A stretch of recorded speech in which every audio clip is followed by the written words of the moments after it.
Medidas de associação. Galera, nessa aula a gente vai trabalhar esse conceito estatístico para a prova de certificação CPA 20. A Ambima ela cobra 3 medidas, que basicamente é a covariância, a correlação e o coeficiente de determinação. Lembre-se, na CPA 20 não são exigidos cálculos, mas o conceito vocês têm que ter na ponta da língua, entender o que a gente busca ao calcular uma covariância, o que a gente busca ao calcular a correlação ou o coeficiente de determinação. Eu vou utilizar exemplos com cálculos, mas é justamente para vocês visualizar aonde que a gente quer chegar. Bom, o primeiro ponto que a gente vai estudar é a covariância. Eu já coloco para vocês aqui a definição formal que diz assim, que a covariância ela é utilizada para comparar dois grupos de dados e entender como eles se relacionam linearmente, ou seja, de forma linear, uma reta entre si. O primeiro ponto aqui também que eu quero colocar para vocês e que é de extrema importância é não confundir covariância com variância. São duas coisas diferentes, apesar do nome ser muito parecido. A variância a gente já viu, ela é uma medida de volatilidade. Ela vai indicar o quanto que os dados eles estão dispersos da média. Pense no fundo de investimento. A média ela nos dá o retorno esperado. A gente calcula a média de diversas rentabilidades desse fundo, a gente vai ter o quanto que a gente espera de retorno. Quando a gente calcula a variância, a gente vai ver o quanto que esses retornos eles estão distantes da média. Quanto maior a volatilidade, maior é a distância desses dados. Então a gente está olhando um único ativo, um único fundo de investimento. Agora, quando a gente passa a utilizar a covariância, aí a gente está comparando dois fundos de investimento, duas ações. A gente está usando dois grupos de dados, duas variáveis. Então, a covariância ela lida não só com o ativo, como a variância.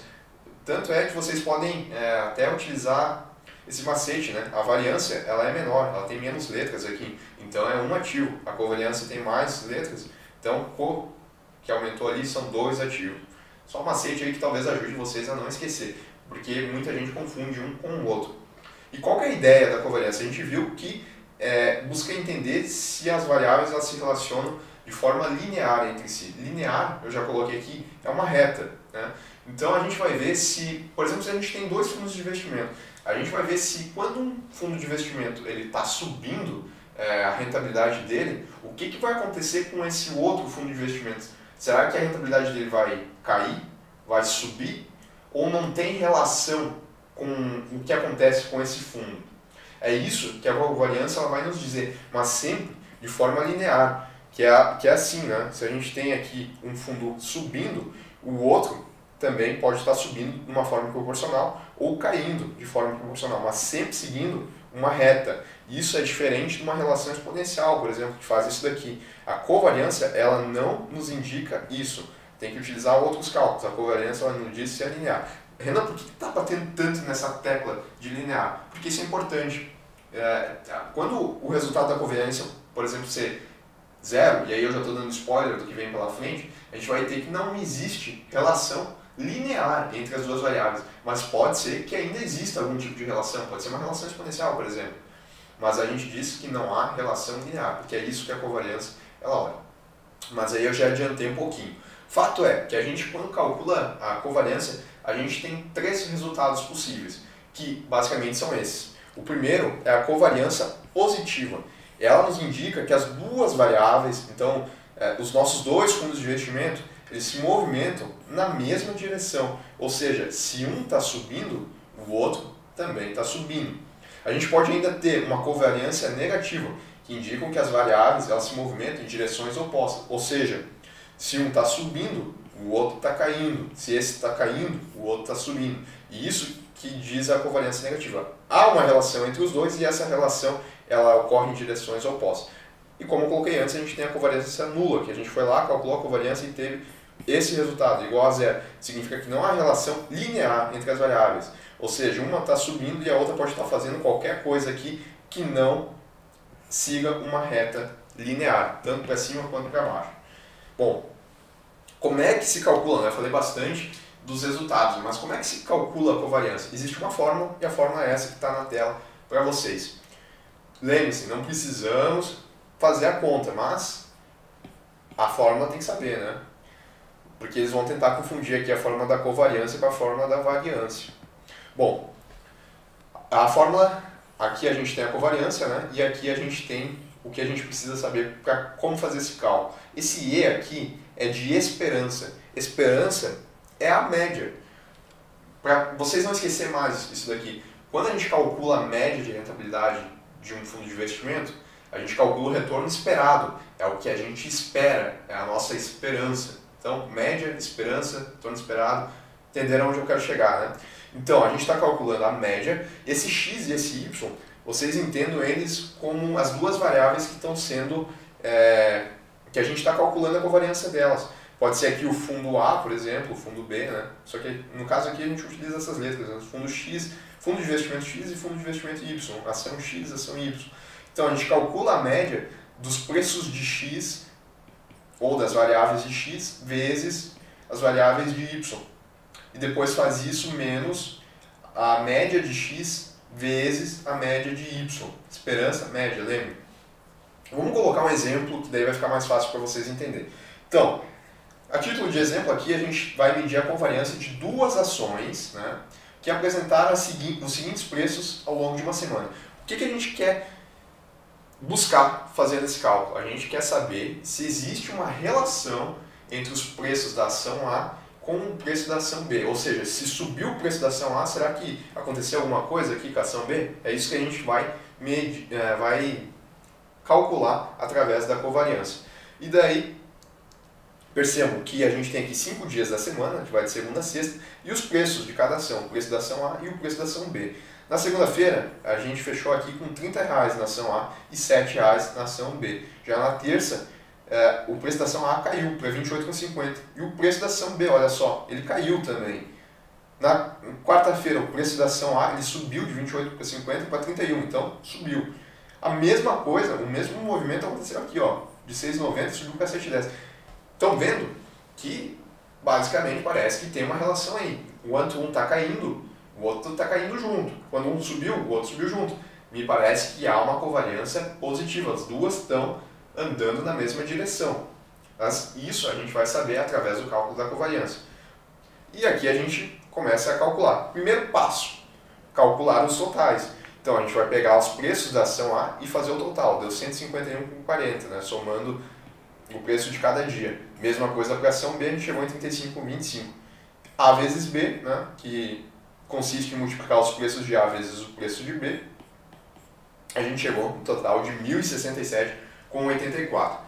Passo 2, a gente calcula a média de A vezes a média de B, que é justamente esse ponto aqui, né? O 1.067,84, que foi a soma, dividido pelo número de elementos, que são 5. Então, 1.067,84 dividido por 5. Isso deu 213,57. Agora, a gente vai para o passo 3, que consiste em calcular a média dos preços da ação A e a média dos preços da ação B. A gente tem o total de A, divide pelo número de elementos. Mesma coisa aqui, divide pelo número de elementos. A gente tem, então, que a média de A é 30,28, a média de B é 7,05. A gente tem os 3 passos que a gente precisa aqui para calcular a covariância. Basta fazer esse daqui, menos isso daqui vezes isso daqui, colocando na fórmula, então, né? 213,57, 30,28 vezes 7,05. A gente tem o resultado aqui da covariância de 0,94. E o que eu pergunto para vocês? Positivo, né? Não negativo. Positivo. Significa que as duas, de fato, que nem a gente viu aqui, as duas andam na mesma direção. Enquanto essa daqui cai, a outra também cai. Enquanto essa sobe, essa daqui também sobe. Então, o nosso resultado aqui do cálculo, ele confirmou o que a gente viu ali atrás. Eu coloquei aqui de novo o resumo, né? A interpretação que a gente deve fazer. A covariância positiva indica que as duas se movem na mesma direção. Pode ser uma direção de queda, contanto que uma caia e a outra também caia. Não sempre vai ser só subindo, né? Pode ser caindo, desde que as duas caem juntas. Nula, não há relação linear entre as variáveis. Negativo, as variáveis se movimentam em direções opostas. Se a gente tivesse encontrado aqui uma covariância negativa, significa que o preço da ação B ele ia cair quando o preço da ação A subisse. Basicamente a ideia é essa. Bom, um problema do cálculo da covariância é que ela não nos indica qual que é a força, né, dessa relação. A gente tem que existe uma relação entre as duas variáveis, sabe que a relação é positiva, que nem a gente viu ali no nosso exemplo, mas a gente não sabe qual que é a força, o quanto que o movimento ele segue, né? Quanto que as mudanças no preço de B seguem as mudanças no preço de A, porque percebam, eu vou colocar aqui na tela de novo para vocês, a gente viu que de 7 caiu para 6,90, mas e se caísse para 6,50? Percebam que é diferente, né? É isso que a gente quer medir, qual que é a força, o quanto que a mudança aqui impacta na queda aqui ou na subida de preço quando a gente está subindo, né? É isso que a gente quer medir agora, que a gente já sabe que a relação é positiva, mas a gente quer ver a força. E daí diz aqui o conceito da correlação, ou coeficiente, né, de correlação linear de Pearson, que é outro nome para correlação, tanto é por isso que ele ganha esse pezinho aqui em grego. Estipula um número adimensional que varia de -1 a 1. Então, se antes a covariância a gente podia ter resultados que vão do zero ao infinito, por uma covariância positiva, e do zero ao infinito, por uma covariância negativa, quando a gente calcula a correlação, necessariamente a gente vai ter um valor que vai estar entre -1 e 1 para qualquer variável que a gente comparar. É por isso que é importante a correlação, porque daí a gente consegue comparar diferentes variáveis, por isso que ela é adimensional. Daí eu coloquei, né, o que possibilita comparar diferentes séries de valores e a força da relação linear entre as variáveis. A correlação ela também é dada através de uma fórmula, e é essa daqui, que consiste basicamente em pegar a covariância que a gente já calculou e dividir pelo desvio padrão de x vezes o desvio padrão de y. Através disso a gente chega na correlação e, como eu coloquei para vocês, tem que ser um valor de -1 até 1. Da mesma forma que a gente tinha com a covariância, a gente pode ter alguns resultados possíveis, né? O primeiro é uma correlação perfeita. Significa que as duas se movem de maneira totalmente proporcional. Ou seja, se o preço dessa daqui subiu, dessa variável subiu, o dessa daqui vai subir também, sempre de forma proporcional. Isso quando a correlação calculada for igual a 1. Ela se move na mesma direção, porque é positiva de uma relação linear perfeita. Se ela for negativa, que a gente vai ter quando o P for aqui igual a -1, nesse caso as duas variáveis se movem em direções opostas de uma relação linear perfeita. Então é uma reta perfeita, sempre proporcional. Que não ficou legal, mais ou menos assim, sempre proporcional. Outro ponto importante, quanto mais próximo de 1, melhor essa relação. Então se a gente tem que aqui o P deu 0,90, significa que a gente ainda tem uma correlação forte entre as duas variáveis. Agora se a gente tiver um P igual a 0,40, aí já não é tão forte assim.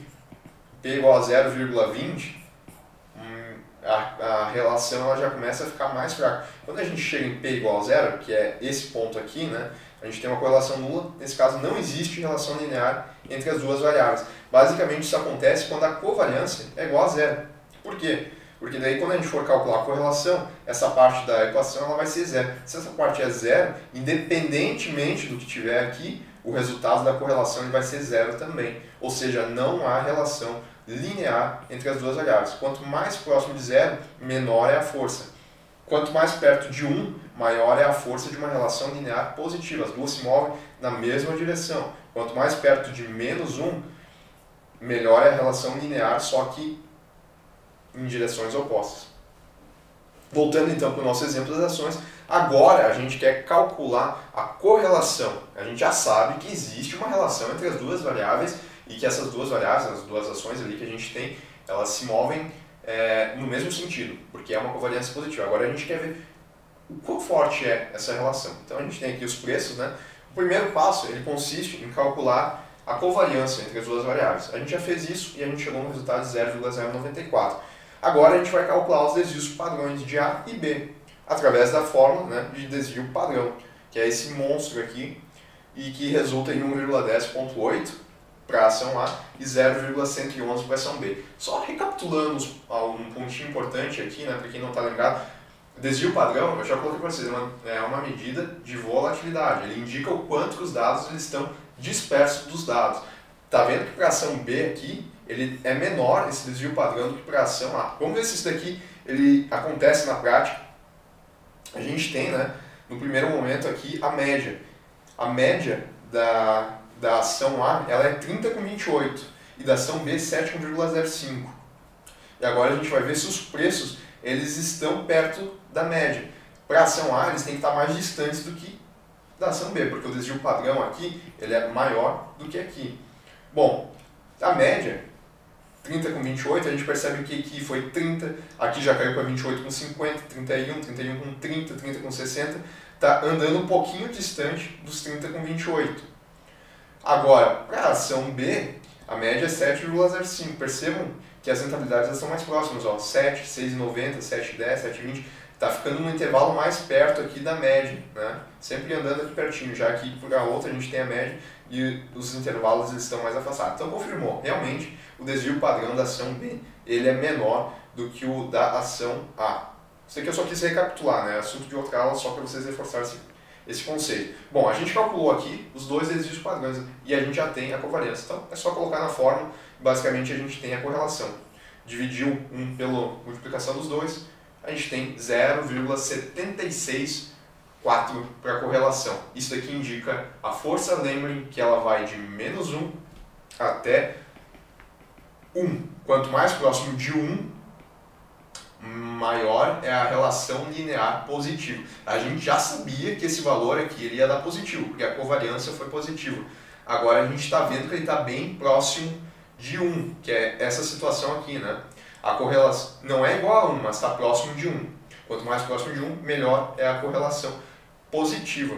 Percebam que se a gente apenas olhasse esse 0,094, a gente não ia ter noção de que essa relação é tão forte assim. Não, na verdade, até a gente poderia achar que a relação ela é fraca. Mas quando a gente faz o cálculo da correlação, a gente vê que essa relação ela é forte. Bom, por fim aqui, a gente tem o coeficiente de determinação.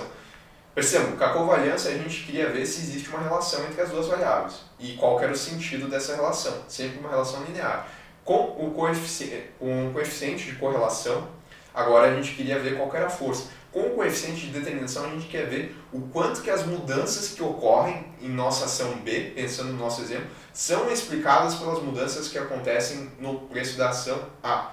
E o quanto que não é explicado por isso. Percebam que esse é exatamente o conceito que eu coloquei aqui para vocês. O quanto da variação de X, aliás, o quanto a variação de Y é explicada pela variação de X e o quanto da variação de Y é explicado por fatores aleatórios, ou seja, qualquer outro fator que não a variação de X.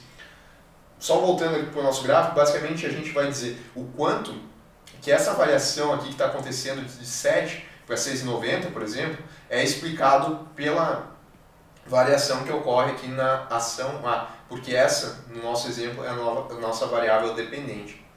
Bom, eu estou adentrando muito aqui em estatística, mas a ideia é vocês entenderem isso, que o coeficiente de determinação ele vai indicar isso, o quanto que se explica a variação em Y, que é a variável dependente, pelas variações da X, que é a variável independente.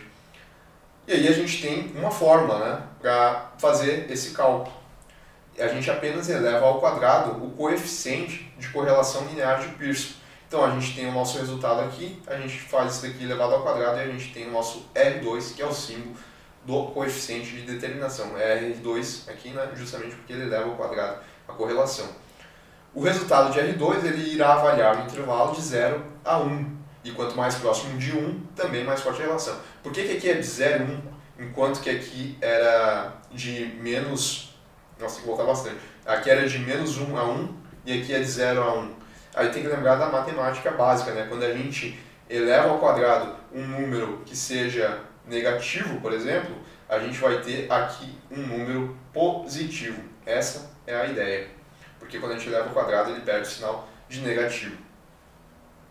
Então, sempre no intervalo de 0 a 1, e quanto mais próximo de 1, mais forte é a relação, mais forte é essa explicação, na verdade.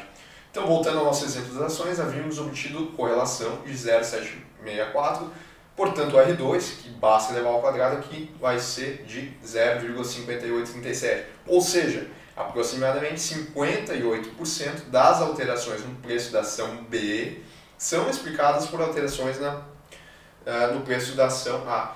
E a diferença desses 58% é que os preços das ações B acontecem por outros fatores que não as alterações no preço da ação A.